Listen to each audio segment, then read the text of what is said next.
Olá pessoal, sejam todos bem-vindos ao Monlick Talks Úlcera Venosa. Hoje se inicia uma sequência de videoaulas onde serão abordados assuntos relacionados ao tema, desde epidemiologia, fisiopatologia, classificação, avaliação, consensos internacionais até o tratamento ideal. E para esses nossos encontros, contaremos com a vasta experiência da professora doutora Viviane Carvalho. A doutora Viviane é livre-docente, doutora em ciências e estomaterapeuta e é docente permanente do programa de pós-graduação da Universidade de Guarulhos. Em nosso primeiro módulo falaremos sobre epidemiologia e fisiopatologia. Esperamos que gostem. No Monlick Talks de hoje, vamos falar sobre epidemiologia e sobre a fisiopatologia de úlceras venosas. A nossa agenda é sobre o histórico dessas feridas cutâneas, a epidemiologia e sua fisiopatologia. Para fazermos um breve resgate da história das úlceras venosas, é também preciso lembrar da história do homem, de quando ele deixou de se apoiar em 4 pontos para sua movimentação e passou a apoiar-se em apenas 2 pontos. Isto fez com que houvesse uma sobrecarga dos membros inferiores causadas pela ação da gravidade.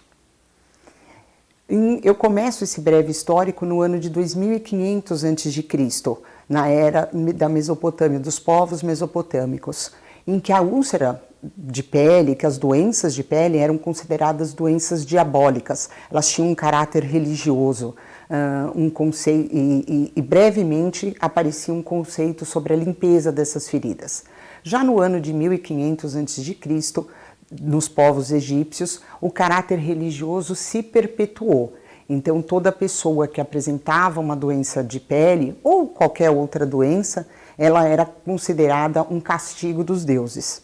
Já nos anos de 460 até 377 a.C., na era da Grécia Antiga, a diferenciação entre feridas agudas, crônicas e o estado de não cicatrização dessas feridas foi a primeira vez relatado na história da medicina. E Hipócrates também postulou nesta época a associação entre as veias varicosas e as úlceras venosas. No ano de 219 a.C., em Roma, Aurélio Celso descreveu pela primeira vez os sinais clássicos da inflamação e Galeno introduziu a ideia de se absorver o exudato ou o fluido que saía oriundo dessas feridas cutâneas por meio de esponjas retiradas de algas marinhas.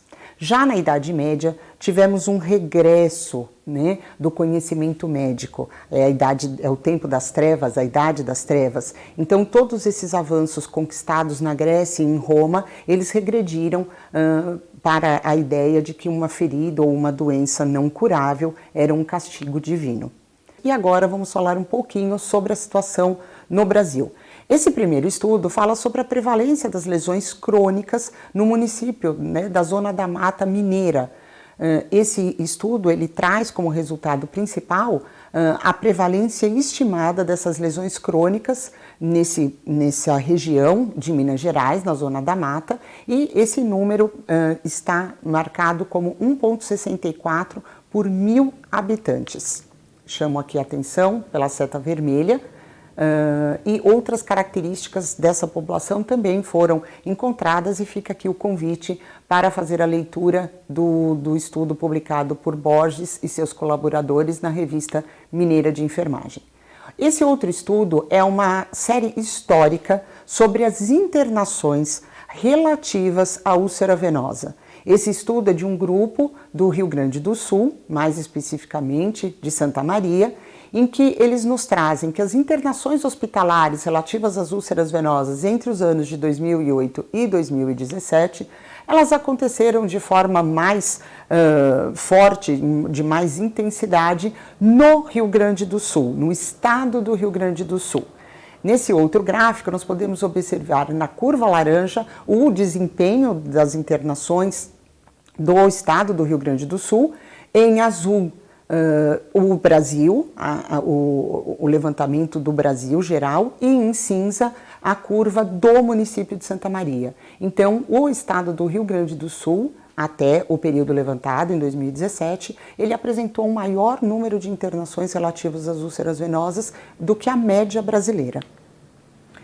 Em relação à fisiopatologia, antes de falarmos sobre fisiopatologia, vamos definir o que é uma úlcera venosa. A úlcera venosa, ela é o resultado da hipertensão venosa associada, ou causada pela insuficiência do músculo, do músculo da panturrilha e também da insuficiência valvar.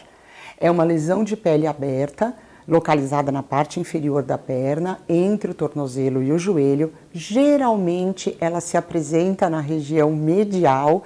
A exemplo desta paciente que eu trago, ela tem uma intensidade maior na região lateral, mas geralmente ela está associada à face medial da perna e que mostra pouco progresso para a cura no período de 4 a 6 semanas desde o início do seu aparecimento. Antes de entrarmos propriamente dito na fisiopatologia da úlcera venosa, é preciso lembrar um pouquinho da anatomia, da circulação do membro inferior, principalmente do componente venoso. Esse componente venoso ele é dividido em 2 grandes grupos. O grupo superficial, de veias superficiais, constituído pela veia safena magna e pela veia safena parva, e também pelo grupo de veias profundas, a tibial posterior, tibial anterior, poplítea femoral, ilíaca externa, ilíaca interna, ilíaca comum e a veia cava inferior. Todo esse sistema, ele precisa estar trabalhando em harmonia para que eu não desenvolva a doença venosa crônica, nem a hipertensão venosa, para que eu não origine uma úlcera venosa na sua fase de maior gravidade. O retorno venoso, ele acontece desde as veias menores de calibres bem pequenos, como a digital dorsal e a digital plantar, seguindo um caminho ascendente até sua chegada na veia cava inferior, isso tanto do lado direito quanto do lado esquerdo. A comunicação entre os 2 sistemas, o sistema venoso profundo e o sistema venoso superficial, ele se dá por meio das veias comunicantes. O sistema venoso profundo, ele foi desenhado, ele é constituído para carregar sangue venoso sob alta pressão. Já as veias do sistema venoso superficial, elas são desenhadas para que carregue o sangue venoso sob baixa pressão. Quando nós fazemos uma avaliação mais profunda, principalmente nas veias de pequeno calibre, nós constatamos que não só alterações em nível macroscópico acontecem para o desenvolvimento de uma úlcera venosa. Essas alterações também se dão em nível microscópico e nós percebemos isso principalmente quando analisamos a função valvular. Desta forma, a função principal das válvulas no interior das veias e vênulas é principalmente evitar o refluxo de sangue. Uma vez que o sangue tomou o caminho ascendente de retorno ao coração, ele não deverá voltar para o membro inferior. E quem garante isso, principalmente, são as válvulas, que fecham e abrem de acordo com o movimento do músculo da panturrilha. Então, o músculo da panturrilha também é conhecido como um coração periférico. Ao caminhar, nós movimentamos esse músculo e esse músculo vai massageando as veias e, desta maneira, vai contribuindo para que haja um retorno venoso satisfatório. Caso exista alguma interrupção ou algum prejuízo, tanto do músculo da panturrilha quanto na função valvular, nós poderemos ter esse refluxo e, dependendo do grau deste refluxo, este poderá levar então à formação da hipertensão venosa e, por fim, ao desenvolvimento de uma ferida cutânea conhecida como úlcera venosa. A doença venosa crônica, ela tem como constituintes fatores genéticos, os quais, por meio da coleta de um histórico familiar aprofundado, poderá nos trazer indícios importantes de se outras pessoas dessa mesma família também apresentavam esta doença. O sexo feminino costuma ser mais atingido por essas mudanças, por esses fatores genéticos que poderão levar ao desenvolvimento de uma futura úlcera, assim como mutações genéticas. Mas não podemos deixar de considerar os fatores ambientais, os quais também implicam no desenvolvimento, né, no surgimento de uma úlcera venosa, como gravidez, o uso de estrogênios, de contraceptivos, a postura adotada, então pessoas que trabalham muito tempo em pé ou pessoas que trabalham muito tempo sentadas sem que haja um revezamento nessa posição poderão desencadear uma úlcera venosa no futuro, assim como a obesidade. A doença venosa crônica, então, ela provoca alterações estruturais na parede dos vasos sanguíneos, mais especificamente das veias, né? Indo mais profundamente nessa análise no endotélio venoso, levando também a disfunções valvulares, como vimos no slide anterior, gerando por fim a tão temida hipertensão venosa, pois é ela quem vai desencadear o aparecimento da úlcera venosa. Então, uma perna saudável, ela tem as veias das pessoas com pernas saudáveis, elas apresentam paredes venosas com válvulas que funcionam. Essas válvulas impedem o refluxo. Uma vez que esse sangue tomou o caminho de volta para o coração, ele não vai voltar. Diferente daquelas pessoas que apresentam uma disfunção valvular ou ainda no músculo, né, do gastrocnêmio, no músculo da panturrilha, em que infelizmente parte do sangue que deveria seguir direto ao coração, ele retorna para o membro inferior, gerando a hipertensão venosa e, com o passar do tempo, o aparecimento de uma ferida cutânea. Então, essas imagens, elas ilustram bem, sempre do lado esquerdo da tela, nós veremos uma veia saudável, de um indivíduo saudável. Então, na primeira imagem, à esquerda, uma veia com um corte transversal, mostrando a ascendência da coluna de sangue, sem o retorno dele, porque as válvulas estão fechadas no interior da veia, diferente da sua imagem do lado, em que nós apresentamos uma veia varicosa, e essa veia varicosa apresenta essa fragilidade, esse prejuízo da válvula, fazendo com que parte desse sangue retorne, então, para o membro inferior. Na figura do meio também, à esquerda, uma veia com as suas válvulas funcionando normalmente, e à esquerda uma válvula doente, uma veia com uma válvula doente, e ainda aqui na última figura mais à direita, mostrando que esse prejuízo ele pode acontecer tanto no sistema venoso profundo quanto no sistema venoso superficial, assim como no seu sistema comunicante. Então, a doença venosa crônica, ela vai gerar as veias varicosas, que por sua vez poderão causar as úlceras venosas com o passar do tempo. Essas úlceras venosas, elas também acontecem por conta do refluxo, né? Uma das causas da úlcera venosa é o refluxo, a volta desse sangue para o membro inferior. Esse refluxo, ele está mais associado com uma alta prevalência em pessoas que apresentam diferentes graus da doença venosa crônica e também podem ser causadas pela obstrução. E ele é mais prevalente entre as pessoas que desenvolvem a úlcera venosa com rápida progressão dessa condição, né? E tudo isso tendo como pano de fundo, a hipertensão venosa.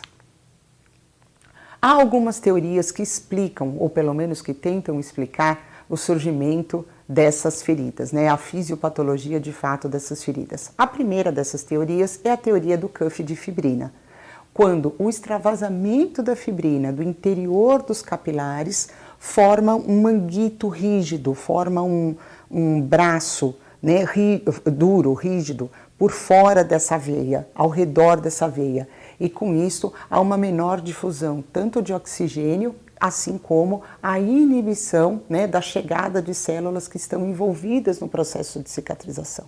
Então, se por algum motivo há um trauma naquela região, as células que deveriam chegar ali para iniciar esse processo de reparo no local, elas terão um tempo de chegada mais demorado ou talvez até impedidas de chegar. A teoria do trapping de leucócitos é quando você tem as células da série branca sanguínea, né, os leucócitos, eles ficam aprisionados, né, e são ativados, só que não dentro dos capilares, ao redor desses capilares, né, dos capilares venosos, dos vasos sanguíneos na derme.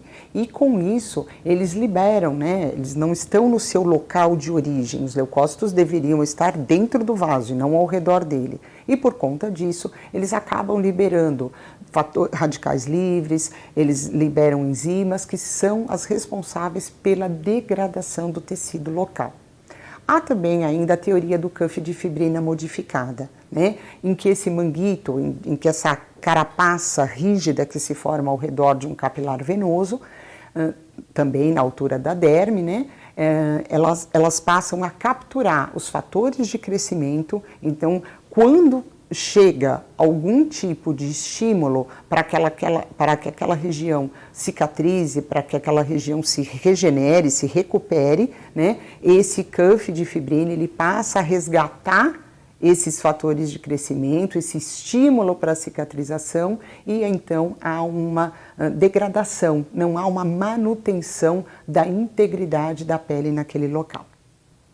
Aqui a região da troca, onde há a troca gasosa de nutrientes entre arteríolas e vênulas, e quando eu faço uma investigação ainda, né, mais a fundo nessa região, a gente percebe, né, é possível notar que há alterações macrovasculares, né, nas veias de maior calibre, como vimos até agora, mas também esta ferida que vai acontecer aí no futuro, ela também é oriunda de modificações do endotélio microvascular.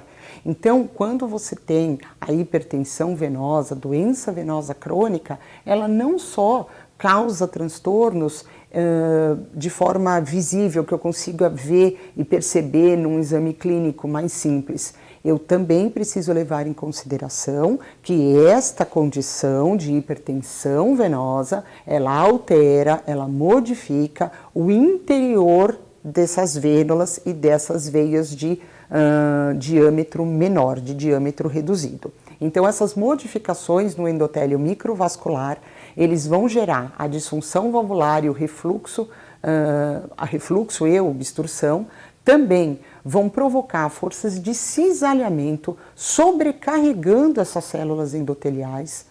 Com isso, vão gerar mediadores inflamatórios, principalmente, radicais livres, moléculas dependentes de oxigênio, que vão formar um infiltrado de células inflamatórias, levando a mudanças tanto na pele, causando esse prejuízo tecidual e, por fim, gerando uma úlcera venosa, né? A disfunção valvular também vai levar diretamente a essa mudança na estrutura da pele, gerando eventualmente a úlcera venosa. Então, o comprometimento metabólico e funcional das paredes e das válvulas das células teciduais, elas obrigatoriamente vão gerar hipertensão venosa e que resultará, por fim, na formação de uma ferida grave. Dessa forma, eu peço então agora atenção para este mapa, para que a gente nunca se esqueça de como esta úlcera vai acontecer, porque isso será bastante importante num diagnóstico futuro, na classificação, assim como para o tratamento. Então, veias varicosas primárias associadas à insuficiência venosa profunda levarão à hipertensão venosa, à dilatação capilar, à redução da pressão da perfusão capilar, à alteração do endotélio, ao aumento da permeabilidade capilar. E esta redução da pressão de perfusão, ela pelo lado direito vai aumentar a captura, a adesão e a ativação dos leucócitos. Pelo lado esquerdo, o cuff de fibrina pericapilar também vai aumentar, fazendo um estímulo, né, levando a um estímulo positivo, desigual e reduzido de perfusão para a área para a área tecidual em que ela está envolvida, levando a um dano desse tecido e, por fim, resultando numa úlcera venosa. Muito obrigada pela sua atenção.